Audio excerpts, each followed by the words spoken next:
are actually based on the times and seasons, I also did one in 2016, From Glory to Glory. That was when my father in the Lord prophesied that year was the year of From Glory to Glory for us. It just came to my mind, wow, from glory, and a tune just came, and words just came, So my story is not based on a particular person's, life or what I've learned from people. No, it's just inspired by the Spirit, and it's based on times and seasons, and that's how I do my songs. Okay.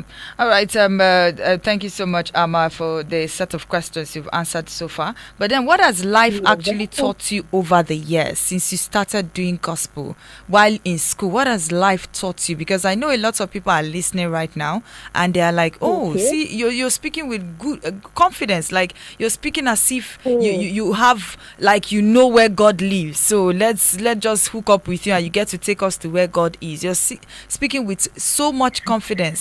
I would like you to tell us. Yeah, what life has taught me really is, I think I've said it before, to stop wasting time. Once you know you have a calling, just go for it. Do not waste time. If you have it in your heart, God will put it in your hands.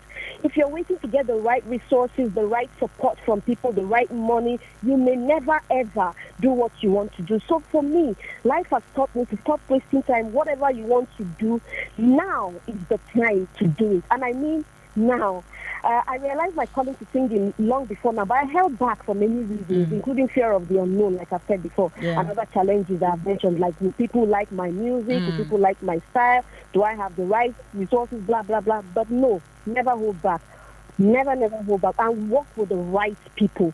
Keep the right company. Get good mentors and people who will inspire you. If you have good mentors, you will just keep going. Stay away from destiny killers. That's another thing that life has taught me. Stay away from people who do not agree with your vision, who do not share the same purpose as you. Just walk away from them, because they will always point out your weaknesses and never see anything good in you. And that will give you a low self-esteem, and then you will never rise up. So walk away from destiny killers. Believe in yourself. And, take criticism with good faith. Do not be angry when people criticize you, because there are other people who are better than you.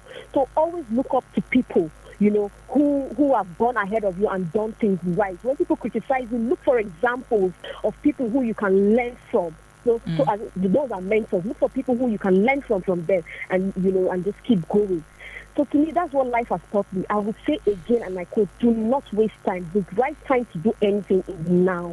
All right, the right time to do anything is now. And on a final note, there are so many people now. While talking, you said your husband supported what you were doing, and maybe because he's a pastor. But if he wasn't a pastor, do you think if he had said, okay, no, I don't want you to do this thing, would you have continued, irrespective of the fact that you have the passion for it? Because I know a couple of people whose husband do not support what they do, but then they just want to, I need to do this, and because of that it kind of creates division in the family. What would be your advice for such kind of people?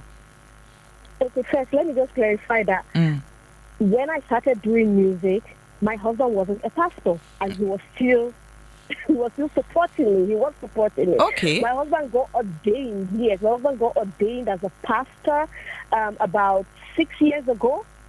But I started doing music long before then. So he whether my husband is a pastor or not, it doesn't really come to play here. He's just the kind of person that supports. So that's one. And sorry, your second question was. I would want you to advise women who actually their husbands do not support what they do, but they just have to go ahead and do it, and on the long run it creates division in the family. Wow.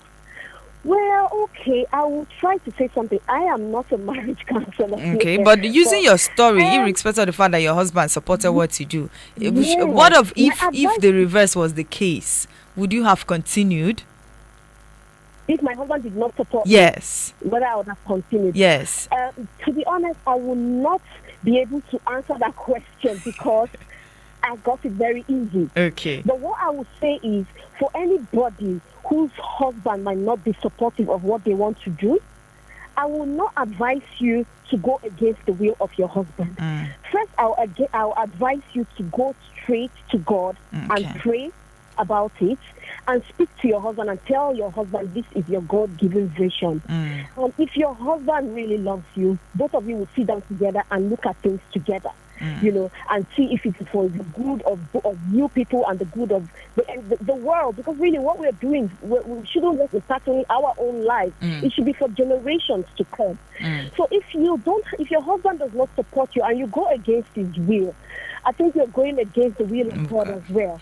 Because we are supposed to be submissive to our husband. We're supposed to obey our husbands, So what to do is wait probably until you get his support.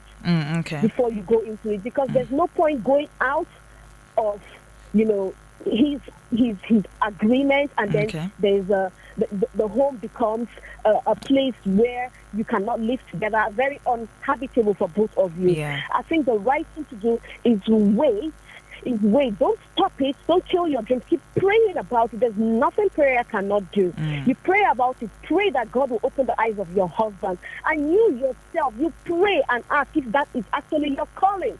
Because if it is not your calling, you will be struggling. You will not know. You will be struggling because your husband will be against it. Many other people will be against it. So you really need to check. Sometimes we think because we can sing, then we can just go out and sing. There are two different things. Knowing how to sing in the choir and all that is fantastic. But is that actually your purpose, to come out and do a single and sell? So you need to check yourself. Is that your calling? If it is your calling, you take it to God. You put it on paper. You speak to your husband. There is no way God will not change his heart and let you do it. So first of all, check yourself. Is that me? Is that my calling? Is that what I want to do? That's my advice to women. If it is yes from God, then take it to God in prayer. Take your husband to God in prayer, and God will touch your husband, and then the sky will be your limit. All right, now let's narrow it down to children, because we have a couple of children. We have so many children out there who want to do music, and most especially gospel, but their parents do not support. They are like, you need to go to school, and the child is in school. I agree with you. I agree with you, because most parents want to say, no, my child must be this, my child must be that, a doctor, a lawyer, music. My advice to parents first is, I think every parent should watch their child while this child is growing and see what talent this child has. You have to support your child. You have to build his dream. There's no point killing your child's dream, because your child might go on to do a course that you want him to do and will not succeed in future. He might even come out with a first-class degree, but he might go into the job market and will not perform because that's not his passion. That's not his dream. So support your child. My son is 3 years old now. My son drums. If we do praise and worship, my son drums. You would think this is like an 18-year-old child drumming. I put his photo, his videos on Facebook, and I get lots and lots of compliments. People asking me, what am I doing with this boy's talent? I can see that this boy is going to be a good drummer, and I am not going to kill his dreams. Rather, I'm going to put him in a school that will polish him. He can have drumming at the side, and he can have another job on the other side. So just watch your child, whatever they are good at, encourage your child. Not everybody must be a doctor. Not everybody must be an engineer. We have to do what God has placed us here on earth to do. We all have purposes. So you cannot change your child's destiny. God has destined him to be something. If God has destined his children to be great musicians that will touch the lives of people through gospel music, I think their dreams should not be killed, should not be stopped by their parents. That's my advice for parents. And my advice for children as well is, if that is their dream, they should go for it. They should pray about it. They should speak to their parents about it. This is my dream, mommy. If you don't want me to do music, I can do something else on the side, but I will have the skill, to give to the world. That's my advice to parents and children. Let's try and build our children up. Let's watch them. Whatever we see them doing that is so good, let's let's capitalize on that. Let's build them. Let's train them up in that way so that they will use their skills and talent to impact generations after them. All right, thank you so much, Ama, for your call this morning. Thank you so much for sharing your story with us. And I know a lot of people have listened, and I know they're inspired by your word this morning. Now, on a final note, I would want you to do a freestyle for us. Yes, do a freestyle for us.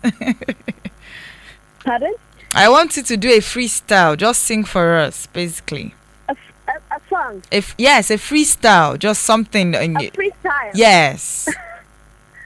My hallelujah belongs to you. My hallelujah belongs to you. My hallelujah belongs to you. My hallelujah belongs to you.